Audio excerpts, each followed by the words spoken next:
Welcome back to the Nullified Take channel here on YouTube, also streaming live on Reality Realness with 3Ss. This is the TNT takes on the Challenge USA episode 2. Chantel and Drew is back here with myself, Chris, to talk about this latest episode. Chantel, once again, coming in from a back-to-back podcasting session. I don't know how you do it. That's how I roll, especially because I didn't end up doing it yesterday. So we did a double episode today. So that's why it was a little bit closer. I usually have like an hour in between, but today we did a double recap. So just cut my time a little short.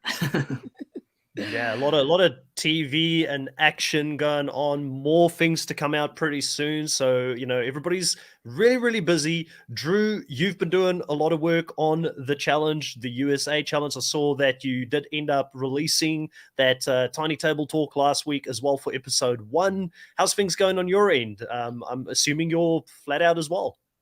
I'm doing well. I mean, I am taking a step back. So it's a little bit different. I have to get used to the new schedule and just transferring my energy from doing 5 to 6 to 7 videos a week to like a healthy 4 and some other stuff for Patreon. But it's a little different. It's still the first week. I'm still getting used to it, but I'm doing well. Oh, that's good. That's good. It's the quiet before the storm for me. I know that the 4 episodes a week of Survivor South Africa is starting this week. People are like, "Are you covering it?" And I'm actually going to say at this point, no. I can't.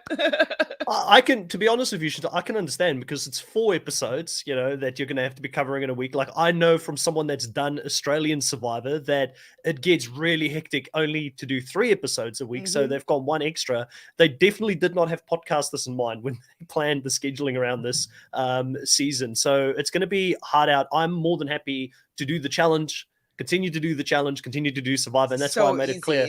For now, it's just all I can focus on because I do have a full-time job. And you're getting more and more busy in your personal life as well. Obviously, you've got a lot of gigs going on outside of podcasting. Getting a lot of gigs, which is great. I love a gig. Also, my best friend's boyfriend is opening up a restaurant and asked me to take care of the front of house. So I'm going to be interviewing people and getting that all set up, get all systems in place and stuff like that. So that's a big endeavor. And they want to open it up in the next 3 weeks. So I'm just wow, look at you being an adult. I don't want to be an adult. But I'm hoping though that because me, my best friend, we're all of us are actors. And so I was pushing, I'm well, maybe this could be we can get all of our actor friends to do stints every once in a while. And it could be the place where Canadian actors go to do a little bartending stint for one night or whatnot. So we're kind of playing with some ideas, and TIFF is coming up. So I'm hoping to get the tavern that we're kind of opening to be in TIFF and have some maybe parties. So it's just going to be a lot of work. And I'm used to just having my whole morning free, and now I'm gonna have some focus and do some stuff. So exciting times. Well, we've got a lot of great live audience members back here with us today. A lot of people, a lot of regulars. I see Lovable Nikki, Chris, Hector. Who else? Baby Ice is back. Zudu Man, Addie's Brain. We've got CJ saying hi. Hi CJ, how you doing? And a lot of the regulars here in the live. Sam Hidgen, didn't miss you there, saw you at the end as well. And yeah, let's get into it. Let's get into episode 2 of the Challenge USA. Thoughts and feelings now that we're 2 episodes in, Chantel. I was going to say, I can't believe it's only episode 2. This season is delivering so far. With is what's going on outside of this challenge. I'm just I haven't even been able to catch up. I need to go find all the screenshots back and forth. Everybody's sending me all these things. I'm I need to create a timeline as to what was going on. Who do I agree with? Who do I believe? Definitely there's drama that is happening on this episode. Stirring from this episode, and I think it's showing what the season has to come because there's a lot of mess. So I was thoroughly entertained by this episode, and also with what's going on outside of the show. So I'm happy. This is good. Drew, what are your thoughts? Have you seen any of this mess online? I know you've got your ear to the ground. I have seen this mess online, mainly Cache side, as a lot of the Challenge T accounts have been grabbing all of her AMAs from Instagram and posting it up. So I have a few of those videos, and I'll be talking about it on the Patreon Tiny Table Talk live, because I have to sift through them as well. And Tiffany's been doing a lot of interviews because she, of course, got eliminated. So she's making the rounds as the exit interview. So it's interesting what everybody is saying. I will say that for the second episode, I didn't think it was going to be as hype as episode 1 for me. And I was right in that. I just think it started settling down a little bit more in the game. So I feel like this is going to be the natural pace that we're going to be going towards I'm fine with for the rest of the time. Yeah, definitely. Yeah. And I also think that doing the random name selector, forgot the name of it, whatever we're calling it, the random name selector. Yeah, the randomizer. Or everybody goes randomizer. Like even Angela in the episode's like randomizer. like nobody believes it. Well, Kesha and Cinco being paired up together, I think, was clear evidence that if production wanted to manufacture some, if they wanted to manufacture some drama, and they were like, we don't know how long both these two are going to be in the game, we need to get them paired up right now for the drama, and we are going to get into all of that. But what I wanted to say was, with the randomizer or whatever we want to call it, right? I think what it's done is it's kind of proven that they had to bring a certain uncertainty element to this game, because there are so many different shows that are coming into this game there are past relationships, and there are people like, for instance, Tyson never worked with Ben and Sarah and Survivor, and he even came into the season saying, I don't necessarily want to work with those. The Cookout Alliance did cut Derek and Alyssa, but it does look like if they didn't do the randomizer at this early stage in the game, or some sort of mechanic, I'm not saying this one specifically is the one that we should have had, we probably would have seen an even slower gameplay of people settling into these duos and not really wanting to go against their previous shows, because at the moment it seems like everybody is kind of feeling like they do need to stick with these shows to get deeper into the game, which does make sense, where in the challenge, the USA, or not the USA, the MTV version of it, there are so much past relationships that come into play that the messiness just follows them a lot quicker because of what happened 2 or 3 seasons ago on the challenge, if that makes sense. So I feel like they needed to mix it up slightly here. Yeah, I think that, someone in the chat was saying like, oh, they should have saved the Cinco Cache pairing till later.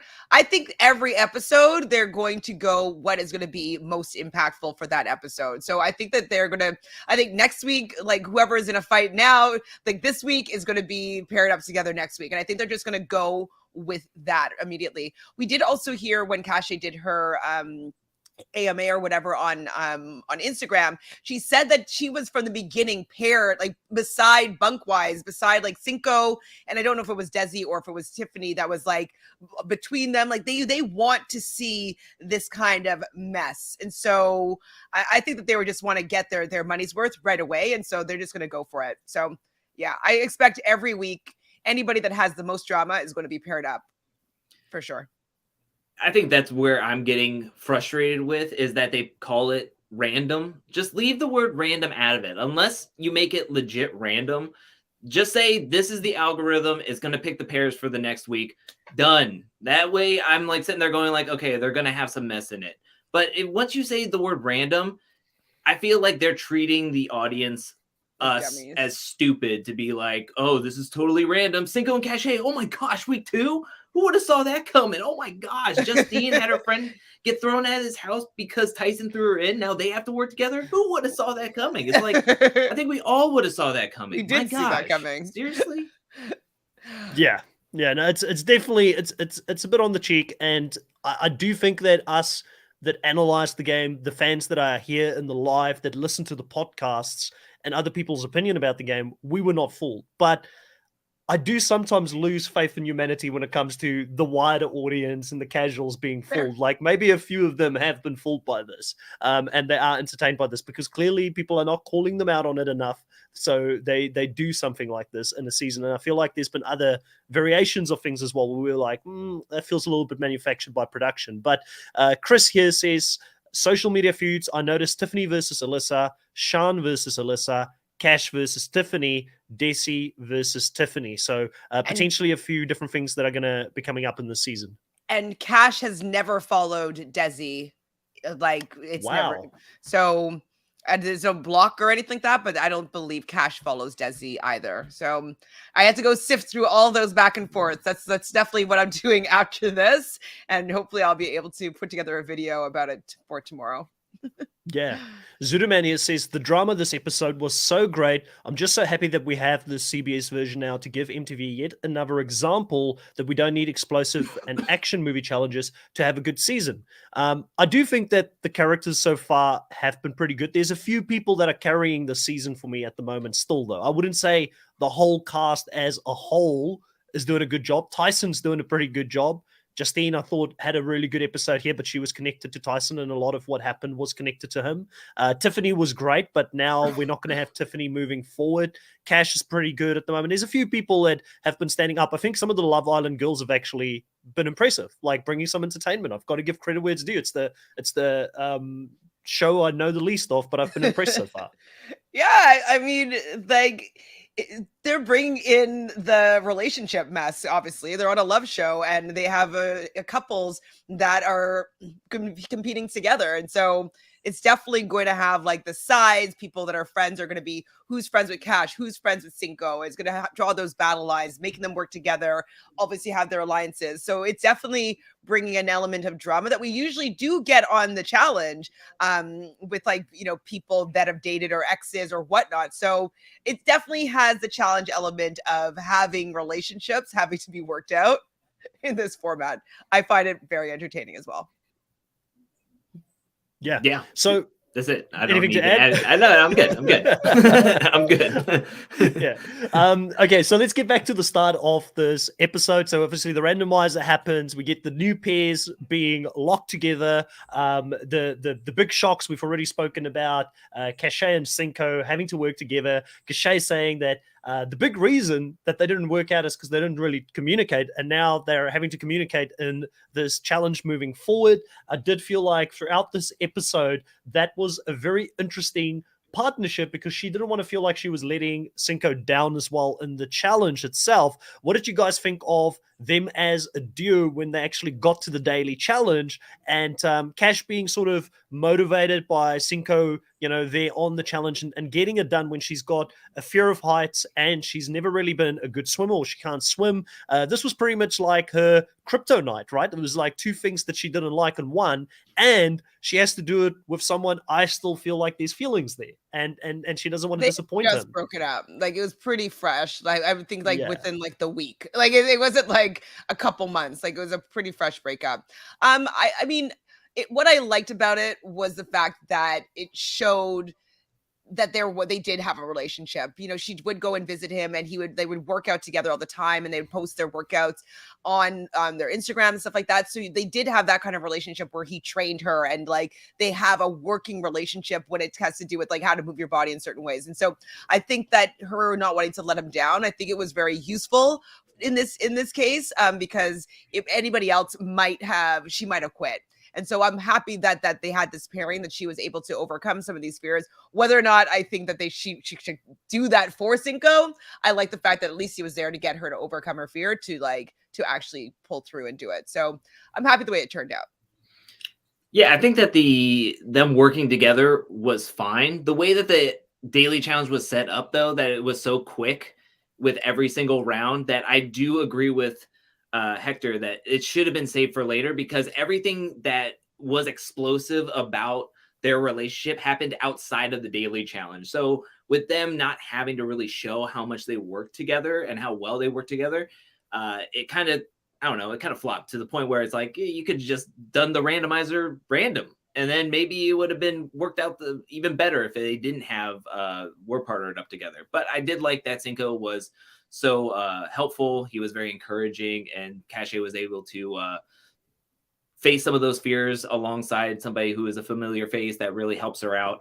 But I think everything that really worked in this episode between the relationship was outside of the daily challenge, and it really didn't need to be used. I mean, I know production was nervous that if Cachet was paired up with anybody else, she could have seen an elimination and had been eliminated. Yeah, they wanted to get that pairing in before someone was eliminated. Yeah, they wanted to see some fireworks, and it happened outside of the daily challenge. So I don't know. Yeah. it's the ghost of the past that is following Cinco into this season. And I feel like, he said to us in the premiere episode, he doesn't want to bring that messiness into the game, but he does end up, accepting Tiffany's flirtation, the advances that she makes, and he plays into that a little bit. We find out that there has been some history. Obviously, a few of us have known, not me so much, but maybe both of you knew that there was something going on between a Tiffany and a Cinco outside of the game, and we've got Shan News to tell everybody about it. So she's just spreading the tea. I love that segment. I was like, you can give me all these hokey, it's so phoning in that segment, but I definitely loved her as our little tea news anchor, just spilling all of the messiness. Shan did a lot of apologizing though after this episode in social media, but I thought it was great. It was very entertaining, and she says that she has tea, but she's not messy about it. She shares what needs to be shared, but it was great. Messy. It was so messy. And the thing is that I don't think she really needed to give all that information for everybody to look at Cinco and Tiffany side-eyed a little bit. I feel like she could have just said, oh, I saw them hanging out outside of the show. She didn't really need to give all that information. And the worry is that if Shan is looked at as this in the Survivor circle, if she says anything about any Survivor player's business to anybody else and it somehow leaks over to the Survivor side, they're going to instantly know it came from Shan. She's going to be going in. She's going to have a target on her back. And it's not good. Don't overshare. It's good to give some information, but once you overshare, then everybody is like loose lips sink ships type of thing. So that's where I'm worried about it. I found it funny because, you could tell when she was giving her confessional, in her mind, she was like, I'm going to get the strategic edit here where, I just give them a little bit as they need to know it, but they completely flipped that on her with the whole news segment and made it kind of funny when I think Shan was trying to be very serious when she was actually telling them what she was doing in her gameplay, thinking that she would get that Survivor edit that she had, but obviously that's not what she got here. It definitely added for me to the fun of this episode, though. Also, Chris brings up an interesting comment here, one that I picked up throughout the episode. She says Cache saying Cinco's attracted to manipulative women is low-key a self-drag, which I do agree with, but I found it really funny that she said, Cinco, this big guy, he's so easily manipulated. Cinco knows what he's doing. He knows what he wants.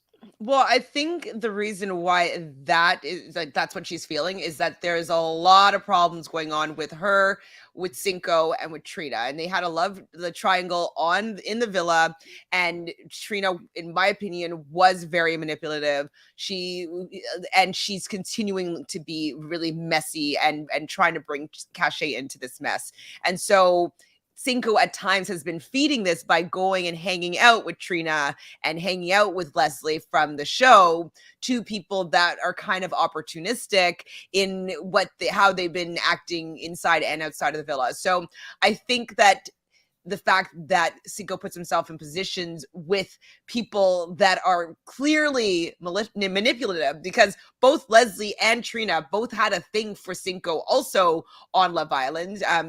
Leslie was Cinco's Casa Amor girl. And so these women, though, both of them, I think, are opportunistic. And so the fact that he's interested in that may be the red flag that Cache is seeing about him. So yeah, it's pretty bad, the drama. Trina is a mess, and I've never been a fan, but when Cache forgave Trina, I was like, okay, I side with you, Cache. I'm gonna forgive Trina as well. But I was like, after what's been going on recently, I'm not a Trina fan whatsoever.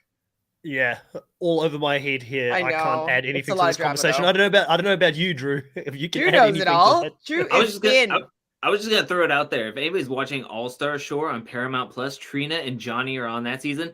By George, I wanted them to be on this season, but they're so messy on that season. Trina is just making a big old hole for Johnny, and she just keeps digging him deeper and deeper. It's awesome. I would highly suggest it. All Star Shore is great. I love it. Wow, how's Miss Vanjie? Miss Vanjie. Oh, my favorite. Okay, good. 100%. Smile and wave. It's all I can do on this conversation. Moving right along to Tatiana's comment here saying Shan is the messiest pastor we've ever seen. Lol. Could be. Well, I think that's why Shan would probably be a good pastor. She would probably know if people come with their messy goss to her how to deal with it because she has lived in it. But apparently, according to this comment here, Shan has deactivated her Twitter as well, which is sad to hear. So obviously, there must have been a really bad backlash on Twitter. Did she falsely make false claims here? Was Cinco and Tiffany not really together in that way? Because to be fair, Tiffany was the one, sorry, not Tiffany, Shan was the one who brought the comment out that Tiffany's got connections. Desi was the one who said that they swapped DNA, not Shan. Like if you go back and listen to the actual thing, but it sounds like Shan's the one this mess that's too. Yeah, because I haven't read her. Somebody sent me her. She had a tweet or something that like a big long post. So maybe I'll find it. Hold on, we'll see if I can find it. Sorry, go ahead. Yeah. I know that on Twitter, Alyssa also quote retweeted because somebody put that clip up and was like, "Oh, Shan was so messy but funny during this segment," and then Alyssa like quote retweeted and was like, "I thought you said I said this," to whatever Shan was saying about how Tiffany and Cinco had like hooked up outside of the show. So I didn't know how to take that. Like, I don't know if Shan was like walking around saying that Alyssa told her that Tiffany and Cinco had hooked up, or if she's spreading that out and then going back and saying that Alyssa said it to her or something. Like, I don't know what that meant. I just know that there was a lot of back and forth between Shan and Alyssa via that little segment and them talking about Cinco and Tiffany's past relationship, whether it was real or not. So yeah, it's messy. It's very messy. Well, apparently, Twitter is also saying some pretty rough stuff about Xavier at the moment, which is crazy to me. It's like, you could be loved one season and absolutely hated the other on Twitter. It's why one of the reasons, like, I limit the amount of time sometimes that I spend on Twitter because it's just a lot of opinions getting thrown, and it can be quite toxic, to be honest with you. So I fully appreciate why Shan has deactivated her Twitter. But then again, she made the bet that she's laying, and I guess, and it's public, it's national, international TV. She's been on a show before. She knows that type of stuff is going to make the main show if you're going to make those kinds of claims. But I do want to say, I think Desi is the one who actually said they swapped DNA. That was Shan tried to be a little bit more reserved in the information that she gave. So, and I love Desi as well, but it's just, so Chantel, is Desi getting some heat for this as well?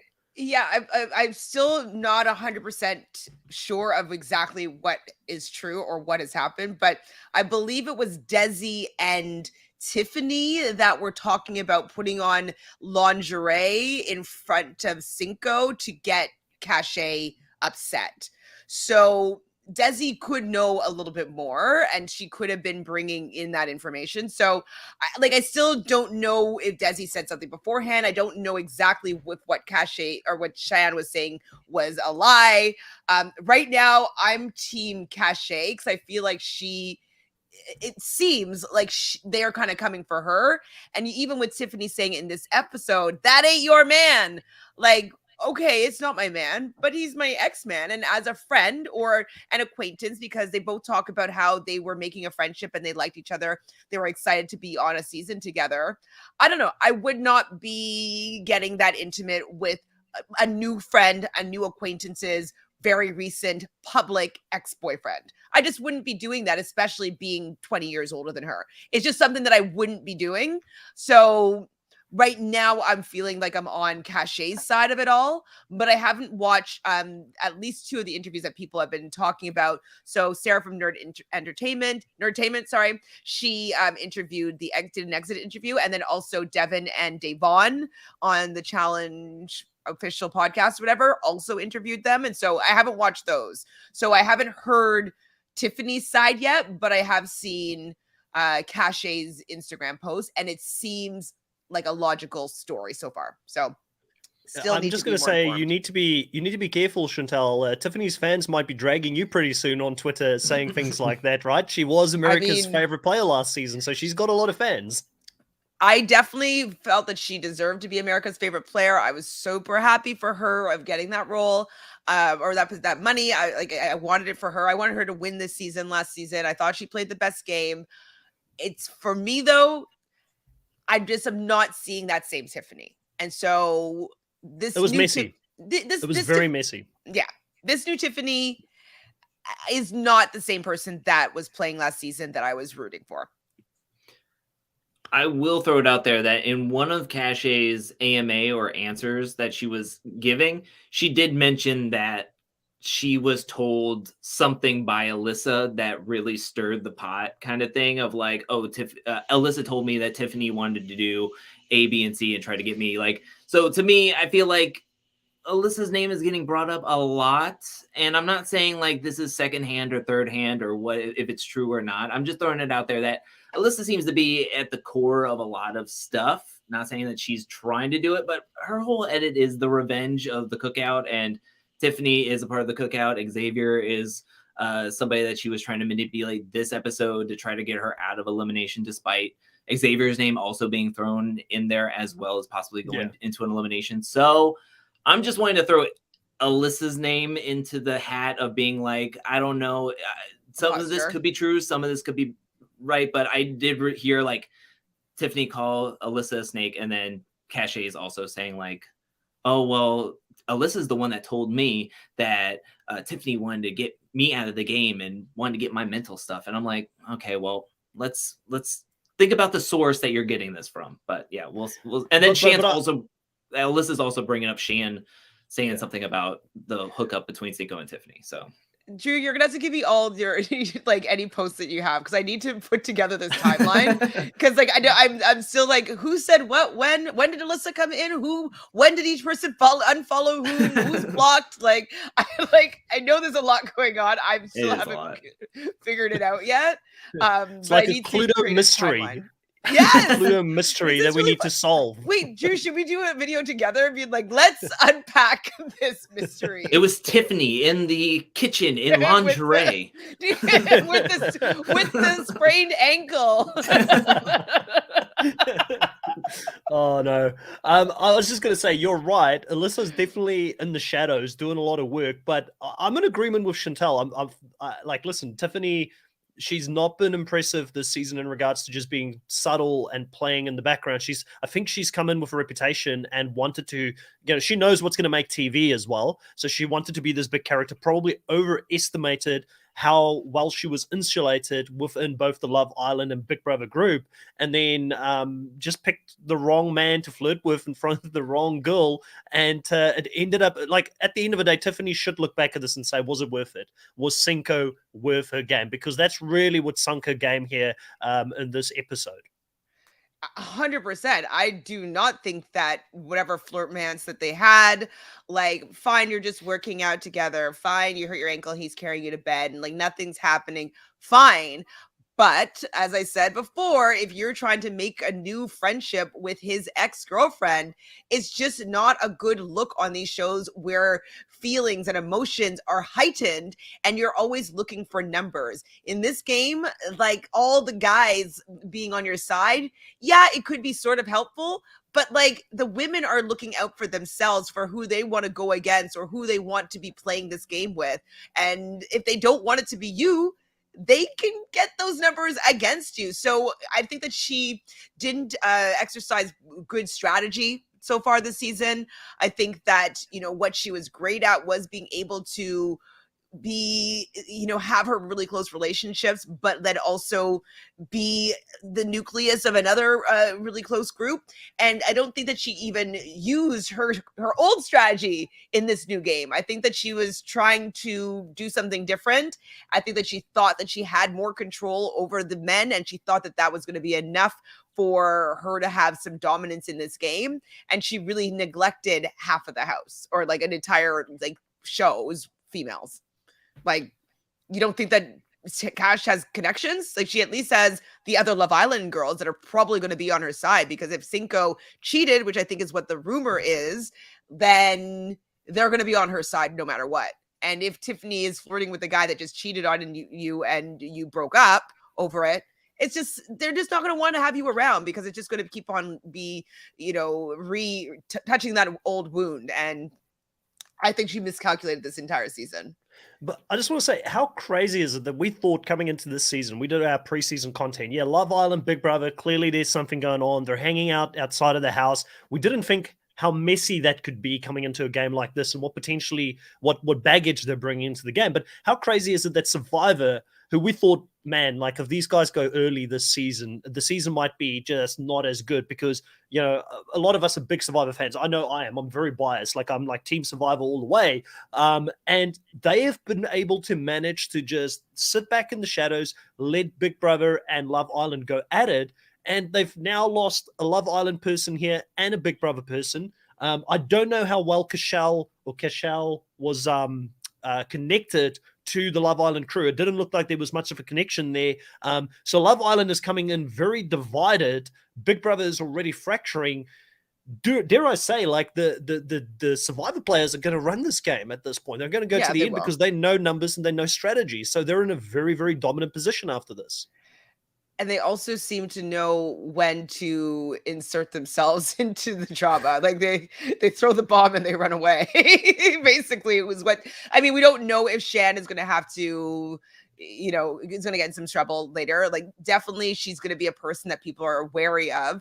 And maybe she kind of threw those out there so that if she wanted to get Tiffany out, she could. It was easy for everybody to kind of get that group mentality together and vote out Tiffany or get Tiffany to be going down there. And that's who Shan has been saying for the last 2 episodes, that she doesn't trust and doesn't want in the game. And so they are better game players so far this season. We thought it was going to be Survivor, and they're showing that it is, and they're showing that they're always in power. And they're finding a way to work together, even though we know there are fractures within Survivor. But it's almost like, no, we're a Survivor. We're supposed to be the superior show here. We're gonna make sure that we all run to the end. There's not a one winner at the end that you win by vote or something like that. It's just let the best person win if we get to the end. And Hector here says the first daily Tyson doesn't win, a Survivor player is going straight into elimination. Do you agree with that, Drew? It depends. It depends on the pairings and the algorithm and who production / algorithm puts with whom at this point. But looking into it, I just think that Survivor, there's so many Survivor players left now that I feel like they're going to be infiltrated in a lot of different pairings that it's going to be difficult to even think that they won't be in power. Even if they aren't, you would think that like Angela or somebody who is very strong with a Survivor player wouldn't want to throw in a Survivor player. Like if somehow James can win into power, he's not going to throw Tyson in or want to disrupt the Survivor players. That's another thing. Survivor has so many players. Why would you want to throw in Survivor to have all those players coming at you in full force? Because Survivor is the tightest group left. I mean, I thought when making that pre-game dossier of everybody, that I thought Tiffany and the Big Brother 23 all coming in together with prior history would be their greatest advantage, which led to it being their greatest disadvantage.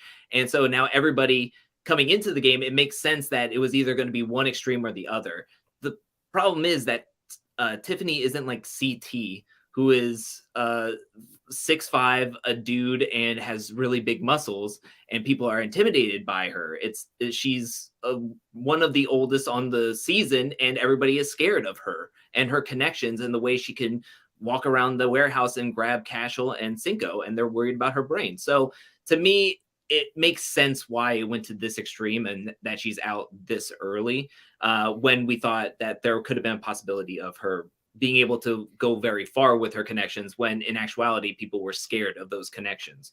So yeah, it makes sense now that we look back on it. But well, and the work that she did. So like I thought that there was definitely going to be a Love Island Big Brother, emergence, because I did hear that Tiffany had been talking to Cinco at some party. Like I just heard rumors that I'm like, oh, maybe she's like just gathering people or like, just starting to get connections with people from other shows. Maybe she already heard that maybe she was going to be asked to do the Challenge USA.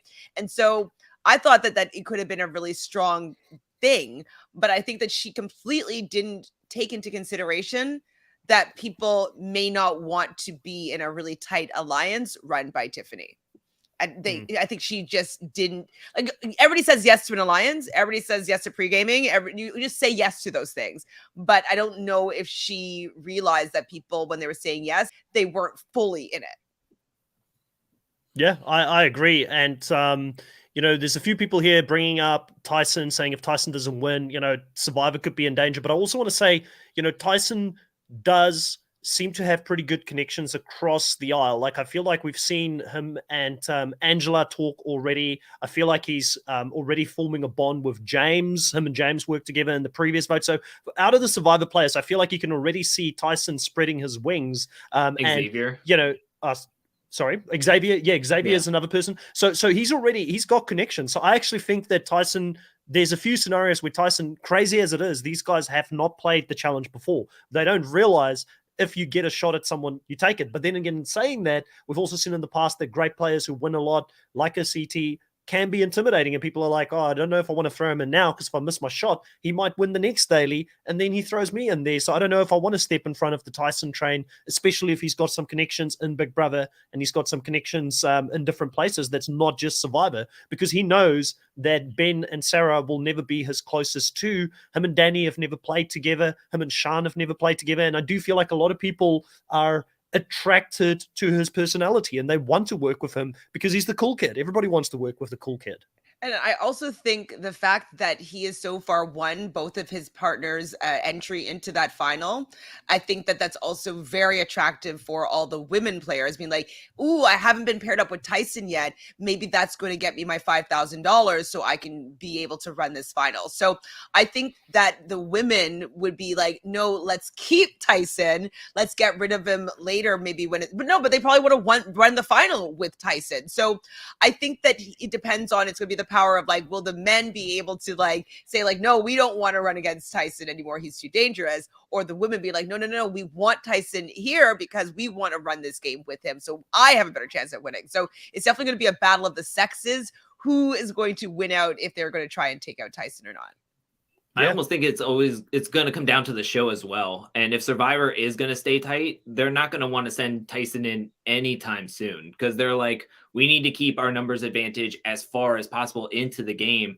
And even if they grab Kayla or Angela or Enzo or whoever, they're still going to want that Survivor number strong going forward. So, I mean, as long as Survivor wins, I highly doubt that Tyson will be sent in, which is a great thing for all the audience because he's great in confessionals, and I want to see more of him uncensored on Paramount Plus. Love it. Yeah. Love it. Kaylee is also saying if people owe too much to Tyson to automatically throw him in. Exactly. And I'm wondering, I saw an article this week from TJ. He stated a few names. I don't know if I should mention all the names he stated because we talked about that before.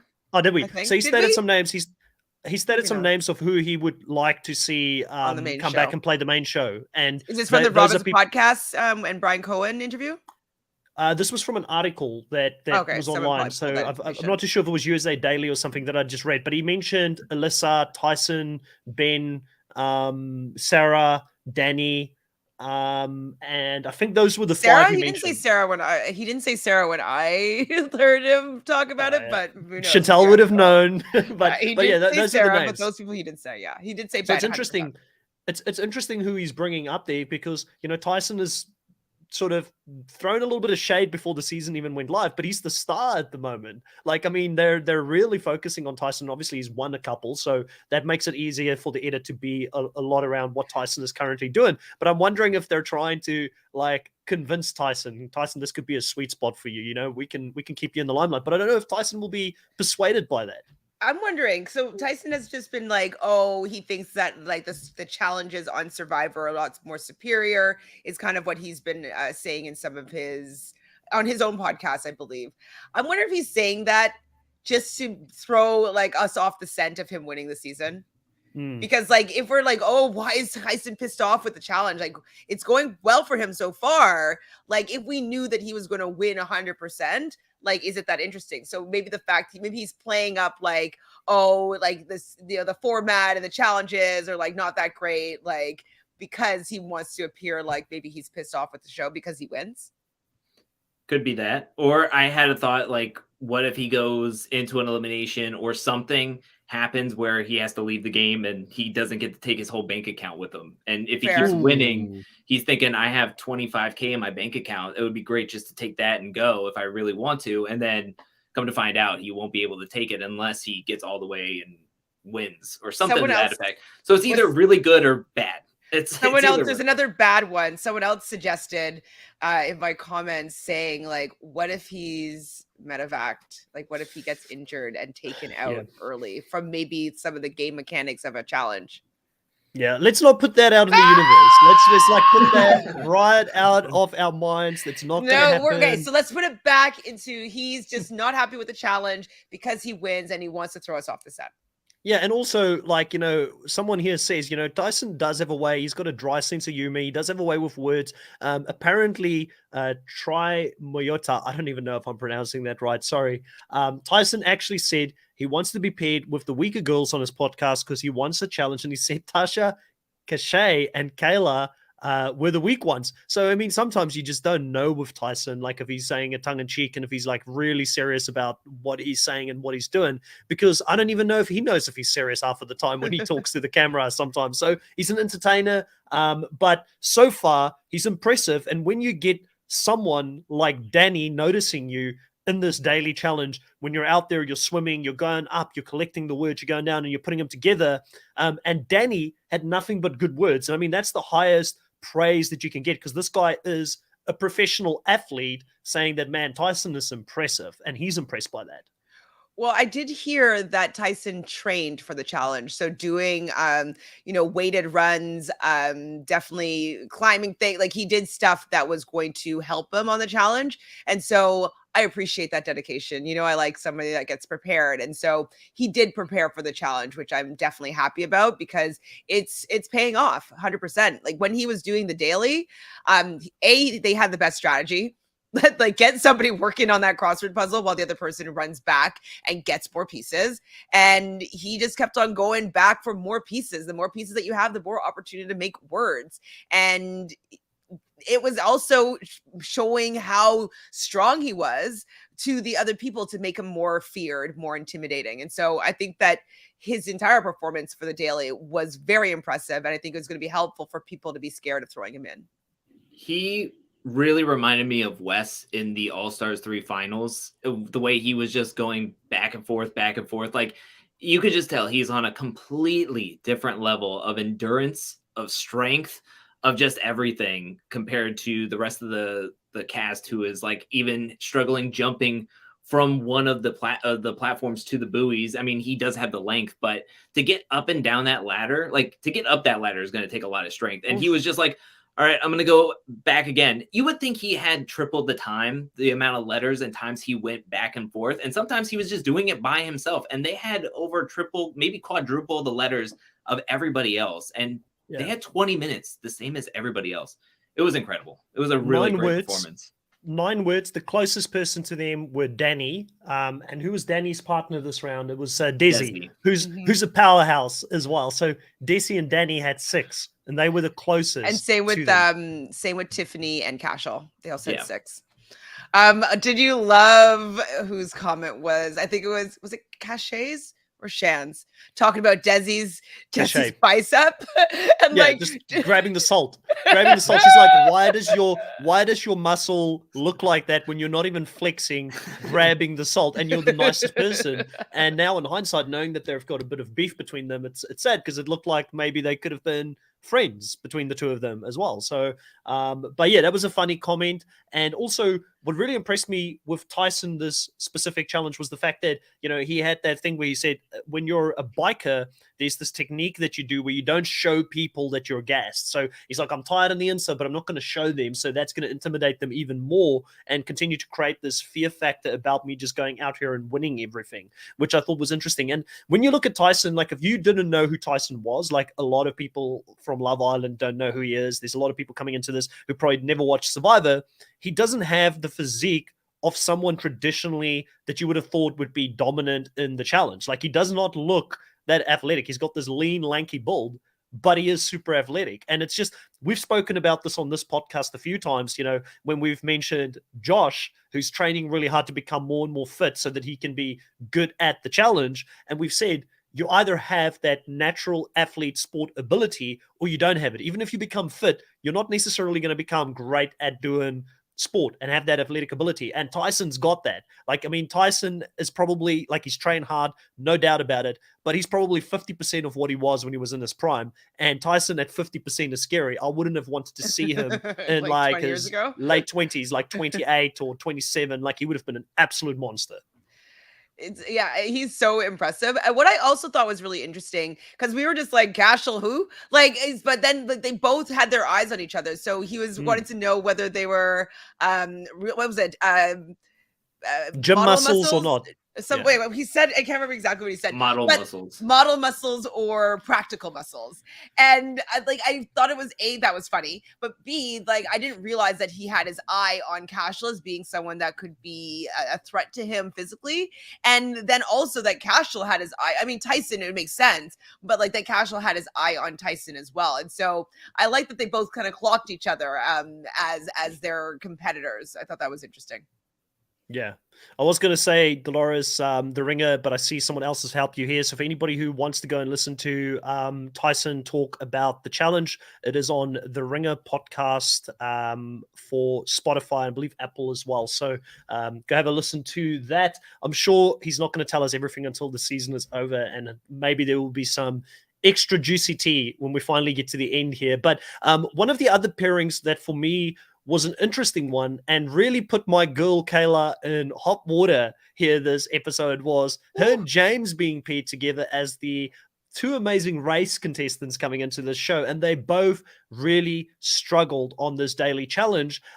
James ultimately going down, hurting his back or something as he went down. And I was really fearful for him. The way that he was talking, I thought he was going to get medevaced or something, and it was a lot more serious. But Chantel, we've spoken about this a few times on this podcast. They're still using life jackets for people falling from height into water. Why are we still doing this right now? And my big question would have been, if I was out there, can you just throw the life jacket to the side? And if you're a decent swimmer, just not swim with it? Or is it a safety thing where production is telling them you have to have these life jackets on? Because I don't think that's safe. And I think that's probably one of the things that hurt him as he came down, falling on his back with a life jacket onto water. I'm not sure, because on All-Stars 2, there was a challenge where what's her name? So oh my God, what's her name? Jody and Brad, they were doing they had to swim, and then they had to memorize all those pictures and go back and recreate something. And they were treading water normally, and they didn't have a life jacket, but everybody else seemed to have a life jacket. So I'm wondering if it's you can choose to do what you want, but everybody's using, like, you have the option that you can use the life jacket. And I'm an okay swimmer, but like, I probably would want to use the life jacket just because it's just less tiring to have the life jacket on. But I think what I would maybe want to do would be throw the life jacket down and grab it and let's use it kind of like as a flutter board, as opposed to like wearing it while I'm trying to go into the water. So I feel like they should have the option. That would make the most sense to me, but then everybody takes having it for safety. So I don't know. What do you know, Drew? So I was gonna say, Chantel, so you're basically saying you do the Leo strategy of taking off your life jacket or your shoes midway in a challenge, climbing up and then jumping back down. I mean, did the time start when he was like just like getting ready for the beach? You see, Angela is like bloody. She's like a Out I don't know there. She's like Usain Bolt out of the block, straight into the water, swimming to get to the platform, and he's still on the sidelines taking his shoes off, where she's like already halfway to the platform. She's been impressive as well. Like Angela, I will give her some credit. Even her confessional so far for me, like, I agree. I don't know who, I think Chantella was you who said last week that she would be more entertaining than Kayla on the main show. And I agree already. Just based on what we've seen so far, I'm like, yes, please bring Kayla in. Plus, she even did air quotes on like randomizer. Like you clocked that. Like, Queen. I'm with you. I'm with you 100%. And I was like, just bring her into the main challenge so that she can take out, she probably wouldn't. She'd probably end up working with her, to be honest. If they she had would to go work up against together, Casey. it would just make that stronger, unfortunately, unless they're not all going to be on the season. I don't know dynamically if it will work, but I think that she would have been a better person to have brought on in the first place over Casey. I think that would have been a more interesting thing because she wouldn't have automatically gravitated to working in that same tight knit way with Josh. They don't live in the same state, so like they wouldn't be best friends and hanging out and everything already. Hello, Selena. So yeah, I think it would have been a better casting decision if they had brought Angela first instead of Casey, instead of Fessy, instead of Josh. I mean, Josh, he was annoying, but like he did have his purpose when he was friends and then enemies with Polly. But this whole power with his best friends is not like, it's not it. So it's not fun. Yeah.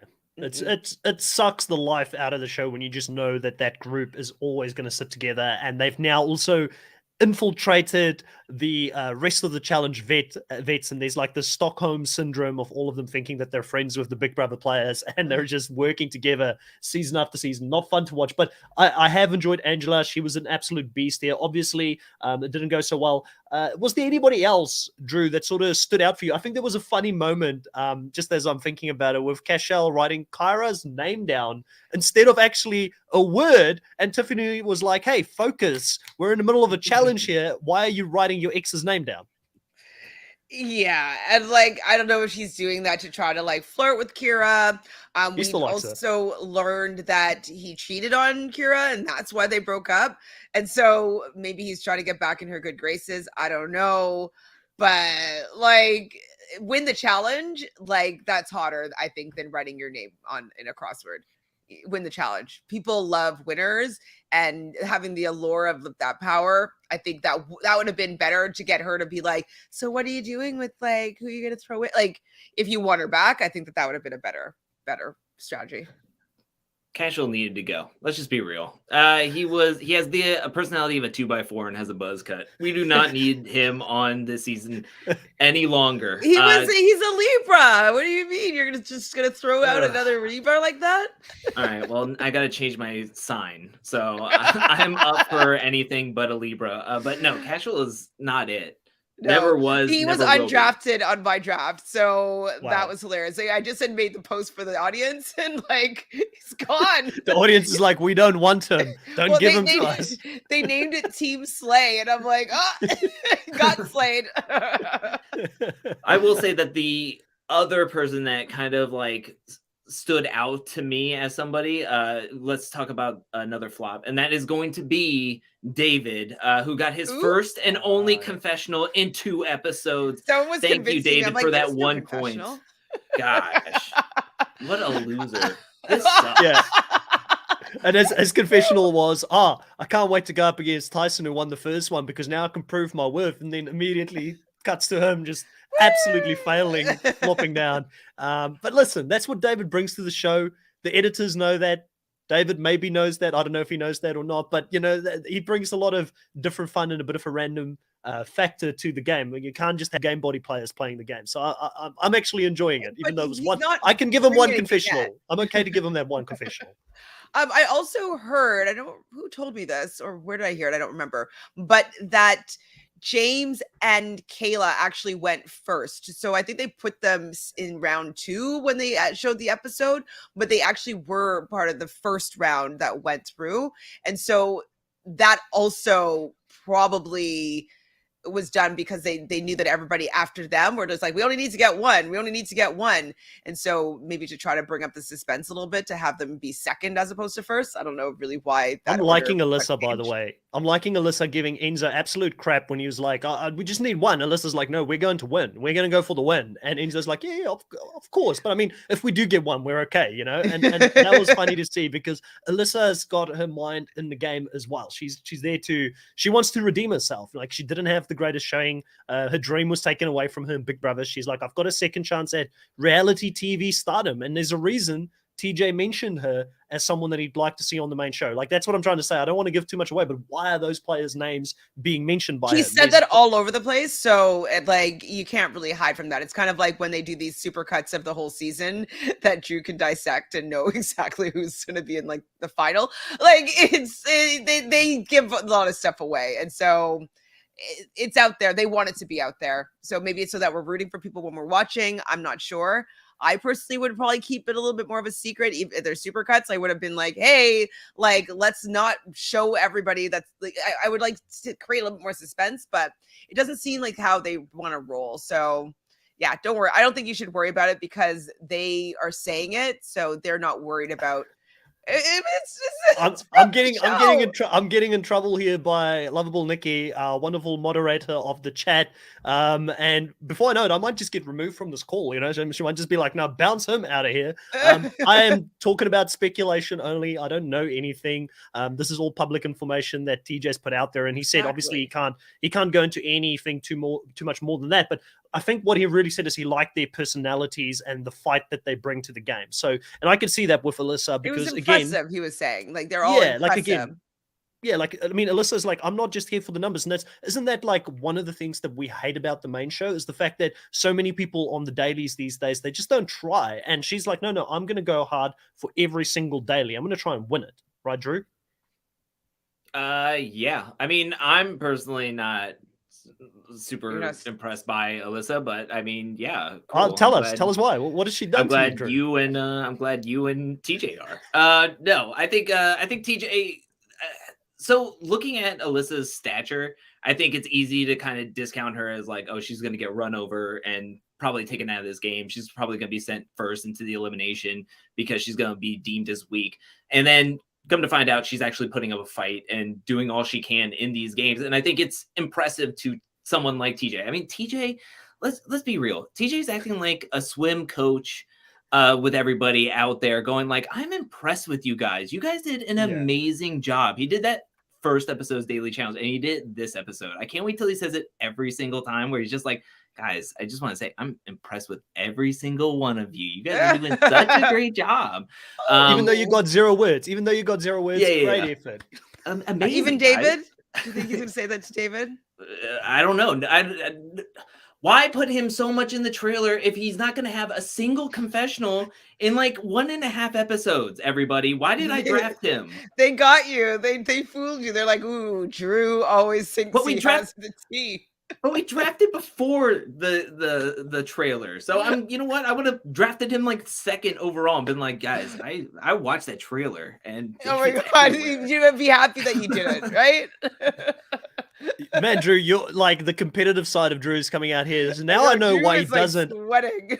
Now I know why he does not like Alyssa because she's in my team, and he's like, I can't give Chris that one person that's in his team that he's happy with at the moment, and he's got David in his team. But David's your last pick, man. Like you shouldn't be too down on him not performing well. You didn't have high hopes coming into the season. Selly was my last pick. Just throwing that out there. Yeah. So David was my second to last pick, but yeah, I would have picked last guy pick. No, I think the main thing that I think Alyssa is doing better than I had imagined her to do on the season that is going to be so physical and so physically demanding. The only thing that I'm not a huge fan of is the revenge plot. It's like I would like to see more of a side of her than just always talking about getting revenge on the cookout. And then the pressure on Xavier to be like, you're not a good friend. You're not helping me to stay out of elimination. Even though Tyson is like, there's 2 teams up for Xavier and Azah, Alyssa and Enzo. Who's going to go in? And Tiffany's like, well, Alyssa and Enzo, please. And so he's like, okay, those are the 2 teams. And then the next thing we get is that was also not great of Tiffany as well, because she could be like, I can't give you a name because like I'm support all those. You know what I mean? Like if she had done that, like that would have also probably been better just for seeming. Could you do that to Tyson though? Could you Tyson is this I feel like Tyson is a seasoned campaigner. This is his 5th reality show that he's on, right? And if you tell him like, oh, I can't really give you a name, I feel like Tiffany would be like, if I don't give him a name, he's gonna use that and just say, well, you didn't want to work with me. I'm gonna vote against you. So I feel like I understand Tiffany didn't play a great game and she was sloppy this episode, but I feel like that's a bit tough because you have to give Tyson a name at that point, and he was asking for a Big Brother name, and she wasn't going to give the closest people in his circle away. So Enzo, she's not that close with. Alyssa was always on the fringes of whatever they did in Big Brother. Do you think that maybe Alyssa got wind of that, and that's why she's just like, let's get rid of her. We have pretty much the whole house on our side here. Nobody really wants to work with her, and she's willing to let me go. Like, I'd be like, sorry, deuces, Tiffany. Like, if you're the Yeah. other option, other than keeping me and Enzo together and Xavier and Ozzy together, like, Tiffany, you got to go. Mm. And also, then though, sorry, go ahead. Sorry. Yes, I was going to say the other thing here is that I understand like the feelings here, Drew, because Xavier is your second guy pick for the season, and obviously she's working in the shadows against him. She's manipulating him here a little bit. He did have a crush on her in Big Brother, so she's using that to her advantage a little bit, I think, in the situation. But if you've got it, work it, girl.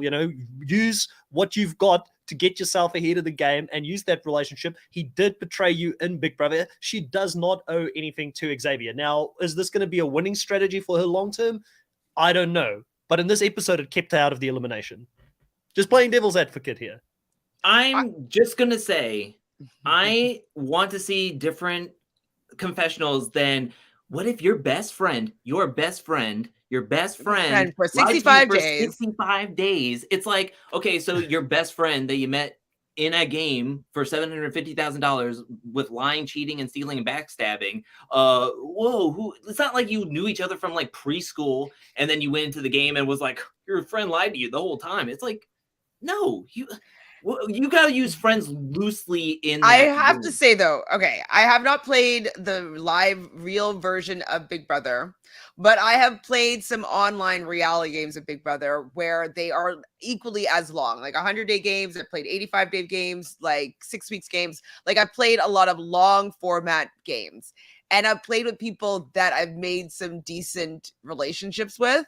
And if they were to been lying to me this entire time and allowed me to get voted out, and there's something completely gone under my like right underneath my nose, it would affect me, and I don't know if I would forgive them. So like, I understand kind of where she's coming from, this like the betrayal part of it. Like, yes, she knows it's a game, but if she felt like she but okay, and also though, just like to defend Alyssa again as well, the fact that they might have easily only asked her about it one time, and they keep on clipping it in to suit purpose of storytelling. So she might not be saying it every time, but the producers might have used the one time that she talked about everything that was going on between her. It might have even been preseason, where they're getting some of these clips from, because they use their same outfit and whenever they decide to go and talk to them for their confessional. So we don't know when she's actually I'm right, Drew. We're trying to distract me. I'm right. Well, I'm just I gonna feel like say we're that- having like another I'm great just gonna say debate that here. she had to have said enough for them to clip so many clips of her saying something about it. Also, I hope she likes the consolation prize, because the amount she's trying to play of this revenge Big Brother, like, she's gonna get a consolation prize of getting her own ticket home, the way she's taking out her own numbers. So do you think Xavier, that that's the case though, with the fact that TJ is so high on her performance this season? I don't care what TJ says. I mean, for real, Xavier's like, I think Alyssa is my number one. I always have her back. And we even see that in this episode, yet she's still like going to be like, cookout.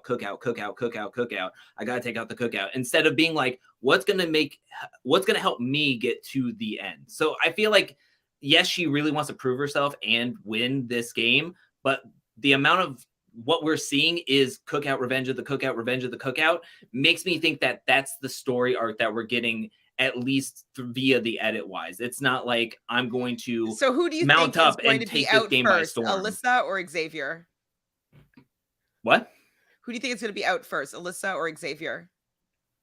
With the amount of time she talks about Xavier, and I think Xavier could find himself in elimination, at least because he doesn't see it coming. Alyssa.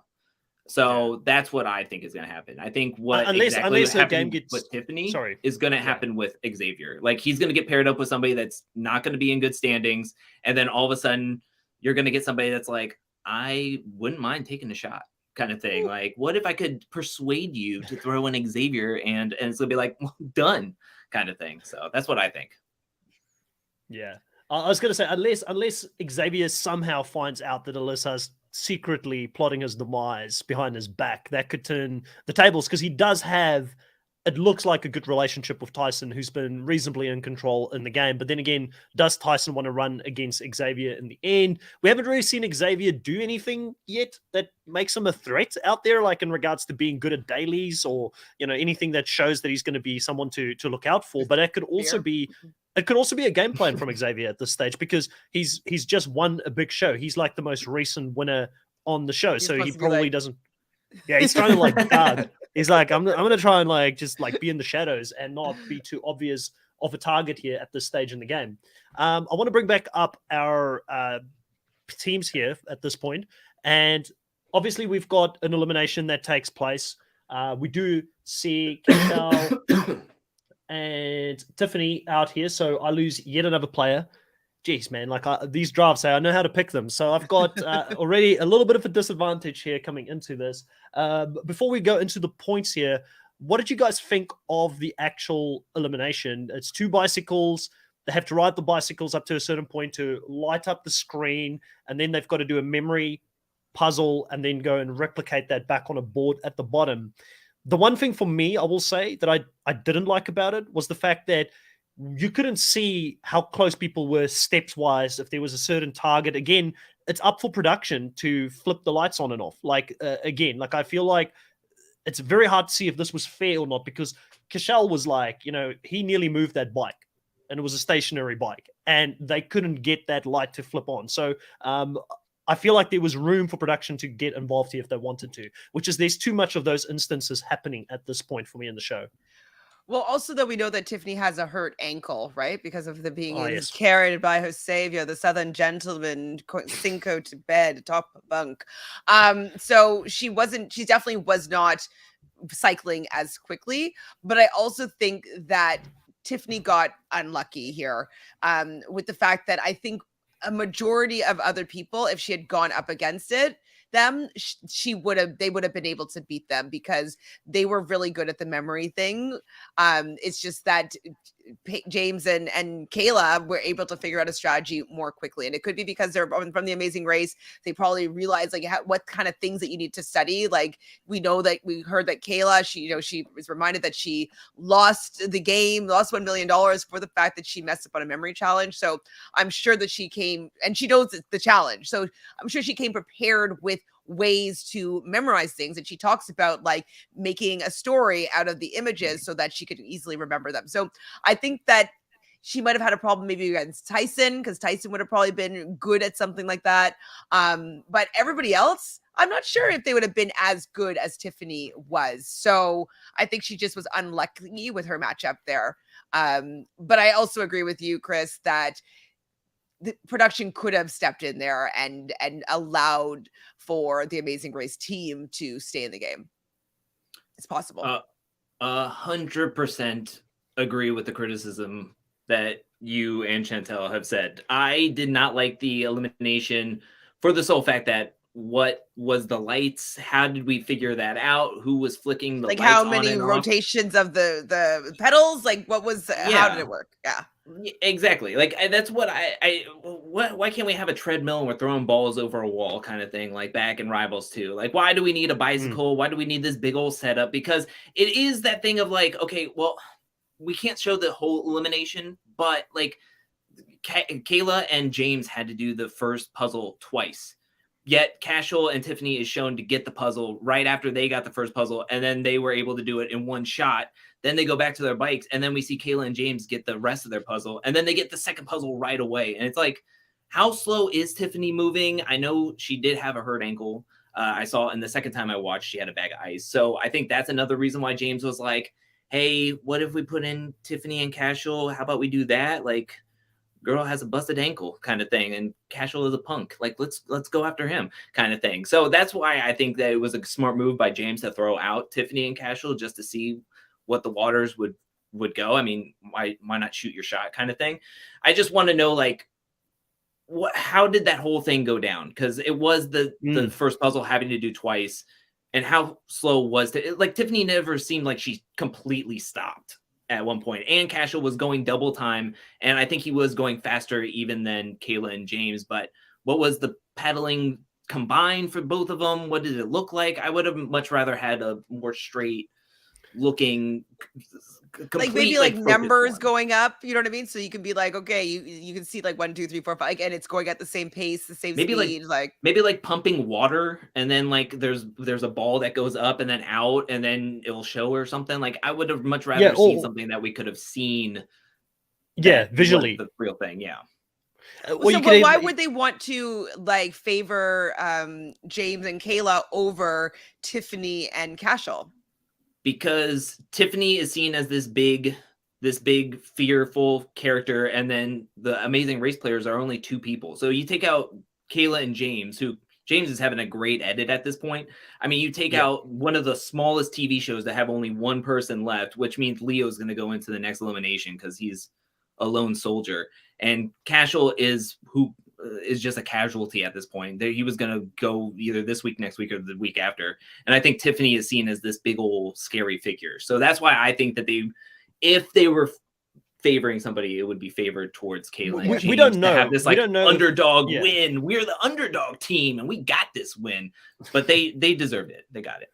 Yeah, I mean, we don't know for a fact if they gamed it, but if they did game it, if you had to make that case, you'd say, well, maybe they want players like Tyson or the Survivor players to go deeper because they're the bigger players or the bigger characters on the show so far, and that's why Tiffany should go. But I thought Tiffany going back would have caused some really good drama because Tyson just lied to her, so that would have happened, and there would have been a potential backlash.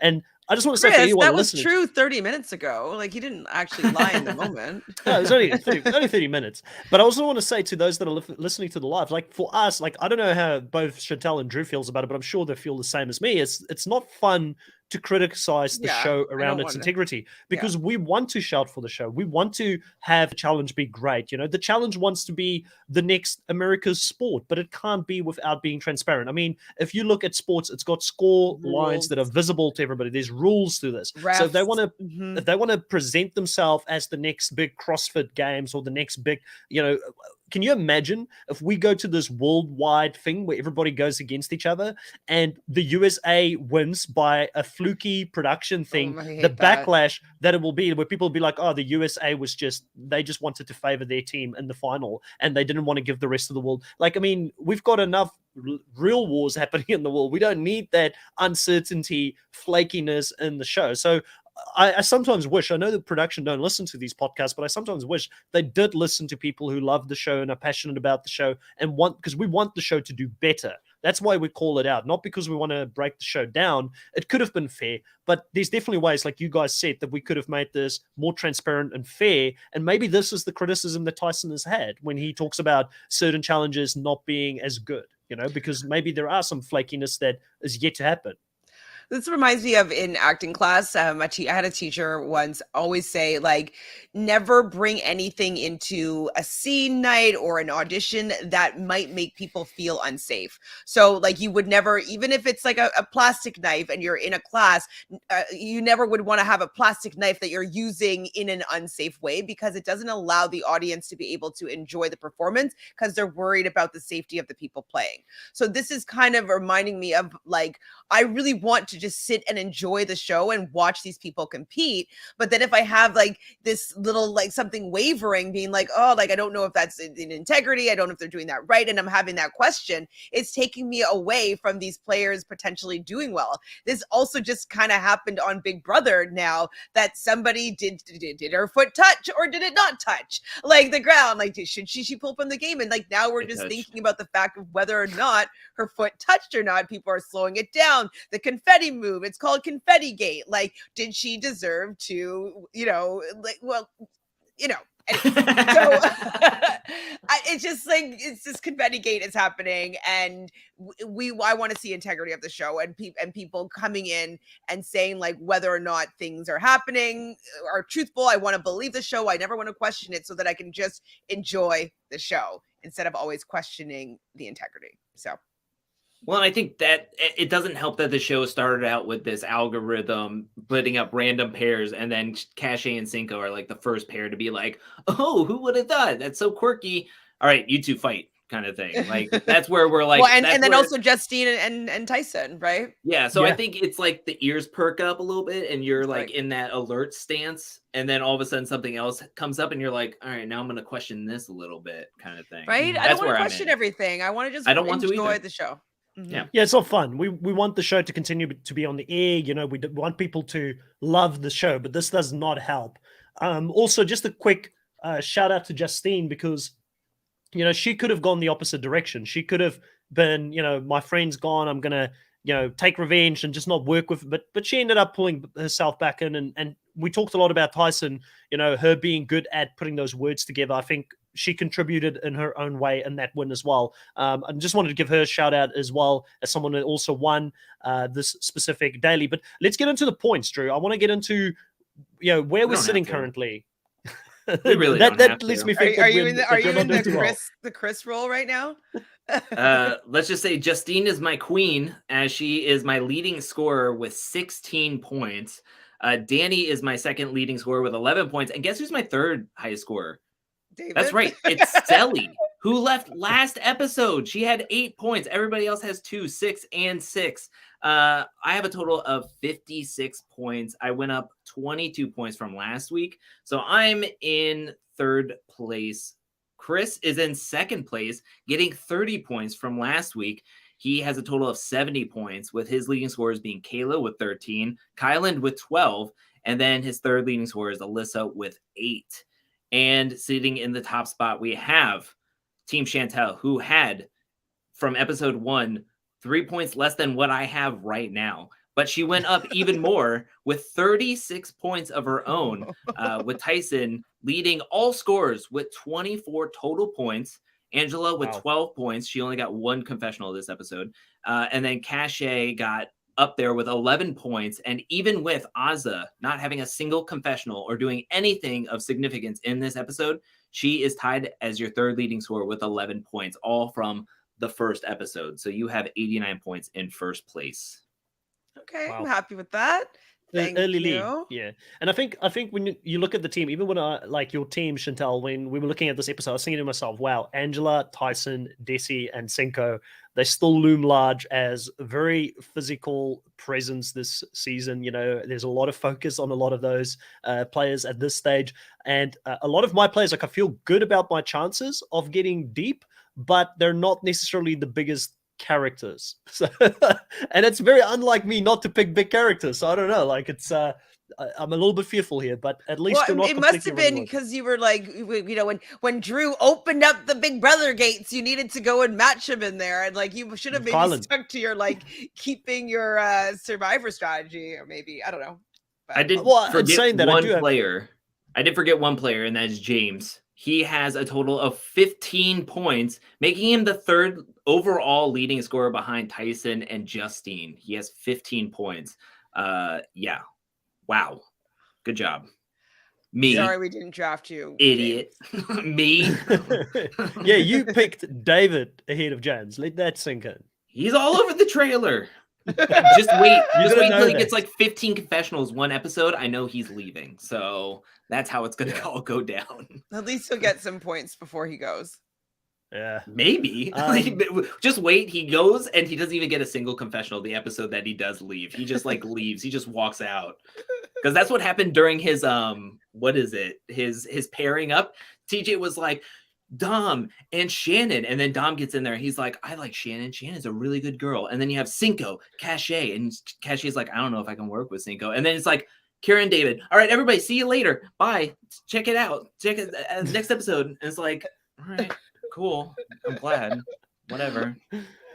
All right. Well, Baby Ice still co-captain. Go Team Chris. Yeah, I think that's pretty much all of it that we could have possibly gotten into for this episode, unless there was anything else that you guys really wanted to talk about that happened here. I just want to throw in, we didn't speak about the deliberation where it was the winning yes. team of Tyson and Justine talking immediately with Kayla and James. And I really thought it was great for James to throw in that other option of Tiffany and Cashel, and then also recognizing that it might be not a good thing for Justine because it would be taking away from their Love Island numbers, but putting that up there as an option. I thought that was really smart. I wouldn't be surprised if he knew that the rest of the house would be on board with that person, like that duo being put up. And so I thought that was also really smart of him to even throw out that suggestion and then make sure that it was okay with Justine to even think of that as an option. So I thought that was really smart.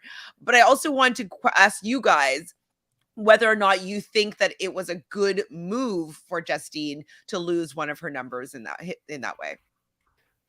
Well, was it really a number for her? It's kind of what I was sort of alluding to earlier. Like, how close was he really to the Love Island crew? And I think Drew was like furiously shaking his head. No, but I don't think Drew is an objective source when it comes to this person, because he doesn't really like. You are going to debate him next time on how Cashel should be the face of the challenge.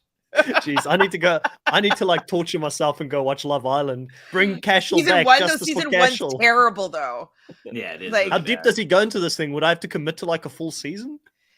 Day 24, he doesn't, I believe. Yeah, there's not as many episodes as there are now. He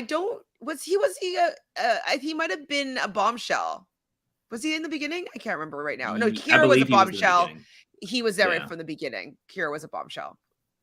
I'm a bit nervous. Just watch it till you can know how bad it is. It's terrible. It rained all the time. They were in Fiji. Somebody in the comments said that there was a division between Love Island men and women because a lot of the men were exes to the women that were on the side. And so all the women kind of like, oh, Cashel cheated on you. Well, we have your back. Or I guess with Cache and Cinco, if Cinco cheated on Cache, all the women were like, we have your back. So it sounded like from Cashel in the episode, and then somebody who was who brought it up that I think in one of the exit interviews with Cashel, that there was just no cohesion on the Love Island side between the men and the women, or just with Cashel, because he is from season 1 and the only other person from season 1 was Kira, and it doesn't seem like they were in good terms. So I do think that it wasn't much of a worry to Justine. I don't even think that Love Island was really coming in super tight with each other, but now it's like 3 people are gone and you were one of the top teams with the most numbers, so it's not looking good. It seems like the most cohesive group is Survivor, and if we learned anything from what Azah said with Desi and Shan, the biggest group or the tightest group will go farther with each other. So it sounds like Survivor is going to go much farther with each other since they are the tightest. Why they left it in the edit is a foreshadow, which why not? Yeah. I was going to say, like, if we do have future debates, it's going to be, I think, even more lit compared to anything we did previously, because we've had a couple of test runs at this thing now. You know, we can go a bit wider in what we're doing. We've been podcasting together. Can you believe it, guys? For probably about a year now that we've been talking about the challenge, or getting close to a year. So, you know, the longer we do this, we kind of know who people like, who they don't like, where we can push each other's buttons a little bit when we get into one of these debates in the future. So it could be a lot of fun. So who knows if we ever get a little bit of down period, because I feel like there is no in down like season. November, maybe. I feel next year, mid next year, March or something, when potentially the challenge Argentina has already shown, you know, because there's going to be all those challenge seasons coming up as well. I'm actually excited for them. I kind of at this point, like, I just want to focus and watch like all these different challenge shows. So I'd be down if they were all happening in the summer, and like Love Island, all this stuff for like not now. Because I would love to just be covering the different iterations of the challenge right now. Yeah, that'd be great. I also want to ask, just before we sort of close out here, we've got Kayla's dad, Dean Platt, who listens to the podcast as well. He's commented before on one of the previous ones. I think it was the one where we did the USA cast assessment and draft. So Dean, if you're listening to this, let us know in the comments, how nervous were you when Kayla had to go in and fight for her life here in the game? Or were you confident that she, you know, would pull it through there at the end? Obviously that superior knowledge and memory that she has, and the story that she told, really got them through that specific bit. And I did like them playing up to the audience and the crowd, you know, shouting them on and showboating a little bit as well, you know. Yeah, like they're at a Peloton class and just like, woo! Like, I loved it. I thought that they were a lot of fun. And it actually reminded me of like some sort of Amazing Race challenge. Like you could see them having to do a Peloton ad sponsored challenge on the Amazing Race where they have a big audience and like they had to, I don't know, ride a bike and do exactly what they did, but on the Amazing Race. So I think it was up their alley as well. Yeah. All right. Well, guys, it's been a lot of fun. Chantel, what's happening on your channel? You mentioned you're really busy now. What can you afford to talk about as you get busier and busier with life? Okay. So pretty much every day, 6:15 Eastern, Love Island UK. When Love Island US starts on Tuesday, every day except for Tuesday will go live after the episode. Tuesday will go live at 11 instead of 10. On Tuesdays, we'll be doing The Amazing Race Canada right after the episode, and at 7 p.m. doing The Bachelorettes. And then Thursdays at noon doing Real Housewives of Beverly Hills, and then Friday with you guys, and Saturday at 5 p.m. Eastern, The Challenge USA with Sarah, and Wednesday after the episode, The Challenge USA with Matt and Michelle. Okay, I think that's it. I think that's it. That's it. Like, am I missing a show? Oh, and Big Brother. Oh, yeah, Big Brother. Oh, yeah, the biggest one of all of them at the moment. The biggest time I will be going. I'll be on the roundtable for Robinson Podcast on Tuesday. So if you want to hear how I rank these players this week, I will be doing the roundtable with them. I forgot I had to reconfigure things on Tuesday for that. Forgot. So yes, that'll be 8 p.m. on Tuesday doing the roundtable. And Love Island USA starts on July 19th, I think. Yeah, that's Tuesday. I know. Oh, bleh. But anyway, so if you want to hear more from Chantel, go subscribe to Reality Realness. You can see it there up on the screen with 3 S's. Drew with the Angel Cake Entertainment channel here on YouTube as well. What's coming up on your channel? Tomorrow for Patreon exclusive, Tiny Table Talk live, talking about a whole bunch of stuff and me complaining about a lot of stuff. Probably, I got a lot of opinions. Then Sunday is Endurance Season 5, wild season. These kids are so cutthroat. And then you have a clip on Monday. Tuesday, I'm gonna try to get out a video. It's either Tuesday or Friday. I'm looking to get out a video, and then review and recap on Thursday for the Challenge USA. And we're finishing up the Challenge Season 3. The Challenge 2000 on my Patreon. We're coming up to the end, and Wednesdays I drop new episodes on that. And then in August, the first Wednesday in August, I'll be starting the Season 4, the Extreme Challenge. So that's gonna be exciting. Yeah, exciting stuff, guys. Check out Angel Cake Entertainment channel here on YouTube, on the Nullified Take channel, also here on YouTube. As you can see on your screen, we will be back talking about the Challenge USA next week, Friday evening, same time, 8 p.m. Eastern Standard Time. We've also got Survivor South Africa, Return of the Outcasts starting. So if any of you are going to be watching those international seasons, there's going to be 4 episodes a week. I'm going to be joined by Zoe, who you may know from Chantel's channel. She's watched some live episodes with her before. I believe the Challenge All-Stars they watched together. She will be one of my co-hosts, as well as Richard, also both from South Africa. Really exciting to have 2 South Africans podcasting about a South African show taking place in South Africa, so we get a really good feel for how the audience and people are responding to the show on the ground. Also on my channel, I've done some recent content, some short videos on the upcoming season for Australian Survivor, Heroes versus Villains. So there's an update on who's going to play, who's coming back. And I had a brand new podcasting person join me, also from New Zealand. I found another Auckland Survivor fan. It was crazy. Yeah, I was like, I thought I was the only one. And we got on and we spoke. You wouldn't believe it, Chantel, for nearly 2 hours about Australian Survivor in the upcoming Heroes versus Villains season. I may even have hinted a few things about the Challenge Australia in there, but I can't say anything too specific, but those who know will know and will be able to pick it up and may be able to decipher who we may see in the future on the Challenge Australia from Australian Survivor. And I will leave you guys with that. It's been great having this live crowd. You guys have been awesome, really active again. We love having you guys here when we do this, and we'll catch you guys next time. Bye.